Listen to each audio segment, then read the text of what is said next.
Hello everyone, it's been a hell of 2022, hasn't it? We've seen some truly amazing cars emerge, and the good news is that the constant flow of quality motors isn't about to stop. With that said, let's get started with the list of the 11 amazing cars that I'm most looking forward to for 2023. First up is the BMW XM, which is horrible, dreadful, and a variety of other adjectives may be used to describe it. Going out on a limb to produce something that obviously won't appeal to everyone at first sight, but whatever you think of it, it ain't dull and it makes a strong message. Although it weighs 2.7 tons, the SUV is larger and uglier, by which I mean heavier, than an X7 M60i but still faster. It blends a twin-power V8 with the company's 5th-generation battery technology to deliver over 650 horsepower and 800 Nm of torque for a 0 to 62 speed of 4.3 seconds. The starting price is $145,000. The Lamborghini Huracan Cerato will come up next. As many of us already know, the Huracan is scheduled for discontinuation, but no one anticipated it would end up in such a shocking way.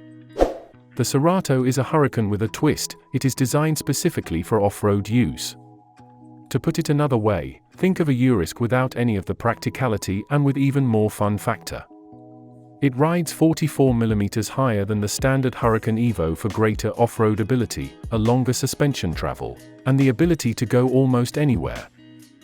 Expect 610 horsepower, and a top speed of over 160 miles per hour from this beast, since it has a large vintage air inlet on the back to cool the mid-mounted 5.2-liter V10 and hefty wheel arches to shield it from the elements. Next is the Porsche 911 Dakar. Porsche thought they would never be surpassed by Lamborghini, so now we have the Dakar. The 911 isn't being discontinued, and there's a good chance it never will be, but they're still doing an off-road special because, well, why not? It only has 480 horsepower, which is significantly less than the Cerato. Yet it continues to run at 62 miles per hour. Although I'm not sure whether it's as beautiful as the Cerato, I'm getting a little Beetle vibes. I think it's going to be great.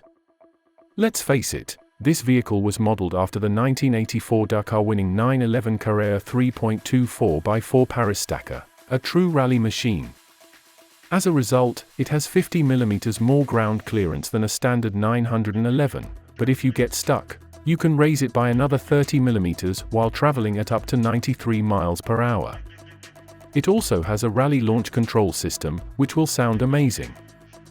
As according Porsche, it's the only car you could take on a tour that includes an African safari, Le Mans, a theater, and the streets of New York without it blinking an eye.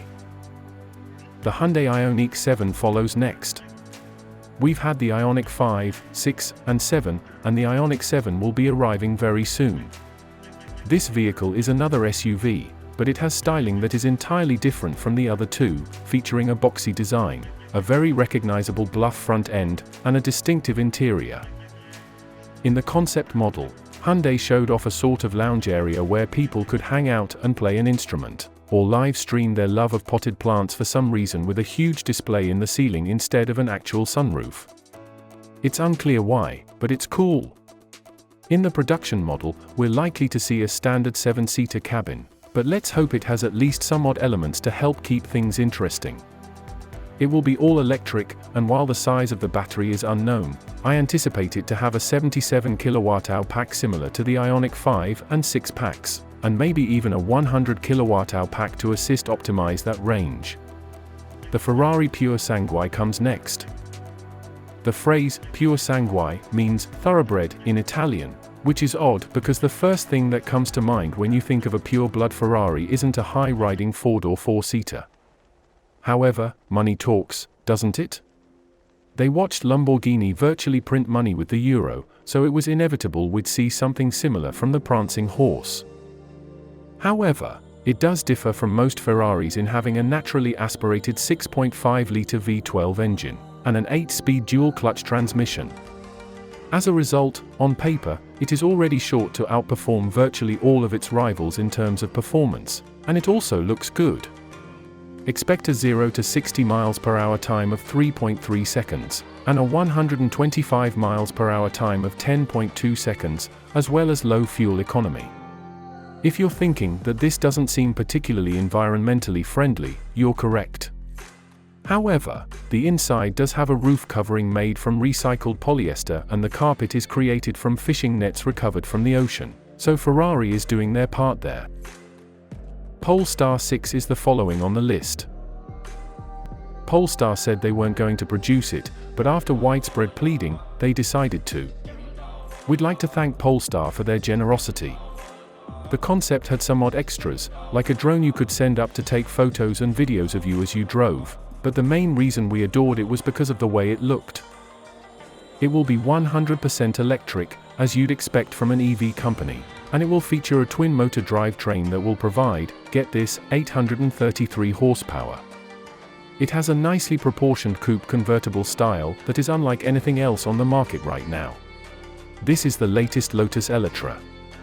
Is an amazing SUV in this 2022, and we were quite impressed with the styling, even though it's unlike any Lotus I've ever seen in the world before. The good news is that you can fit the whole family in, so go along with you, and the interior is gorgeous. It's got plenty of rear seat entertainment and other nifty features like beautiful screen. Why? Because they can, and even if it doesn't handle like a real Lotus, it should at least be as swift as any authentic Lotus. It will feature two motors with a combined 905 horsepower and 16 2.95 pound-foot of torque. The BMW M3 Touring, which is based on the M3 Saloon, offers 510 horsepower, good performance, and 0 to 62 in 3.6 seconds. However, the big news here is that it's an estate or touring, so in addition to having the speed and handling of an M3, you also have a bit more space and practicality in the back. This is definitely one to look forward to, especially if you despise SUVs. The Rolls-Royce Spectre will follow on the list. From a distance, this appears to be almost any other roller, especially from the front, but upon closer inspection, it is actually a two-door coupe that resembles the Wraith and has suicide doors. The one we were able to obtain had a very distinctive two-tone paint job in black and chartreuse, which, to be honest, reminded us of baby vomit in the flesh. However, they do offer other colors.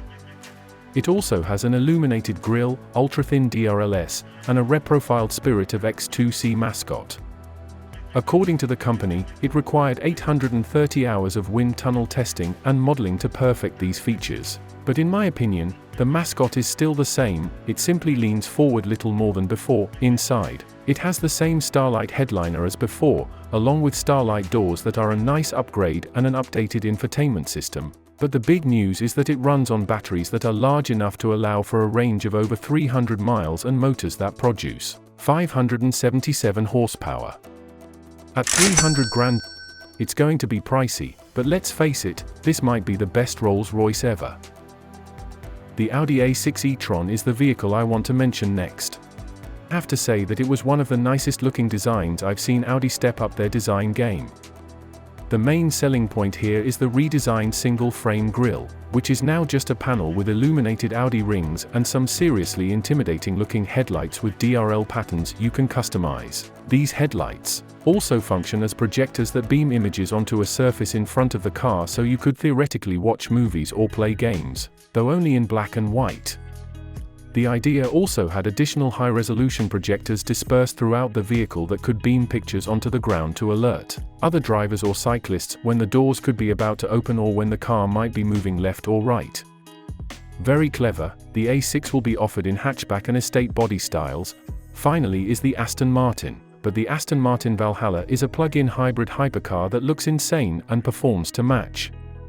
It has an AMG twin-turbo 4-litre V8 coupled to two electric motors, one on each axle, for a total of over 1,000 horsepower, which is impressive considering the Motor 62 is completed in 2.5 seconds at top speed. They estimate that it will pass the Nürburgring in 6 minutes and 30 seconds at 217 miles per hour. The Valhalla will weigh 1,500 kilograms and include a carbon tub. It will feature active aero capable of producing 600 kilograms of downforce at 150 miles per hour, making it incredibly quick, cool, and extremely unique. Each unit will cost £700,000. Okay, those are my top 11 cars for 2023. Evidently, there is a lot more. If you're not already a subscriber, please click the bell icon and subscribe immediately to ensure that you don't miss any of the videos me. Do me a favor and let me know which one you like the most by leaving a comment below. I hope you guys had a great 2022, and if not, have a wonderful 2023. I'll see you on the channel very soon. Peace.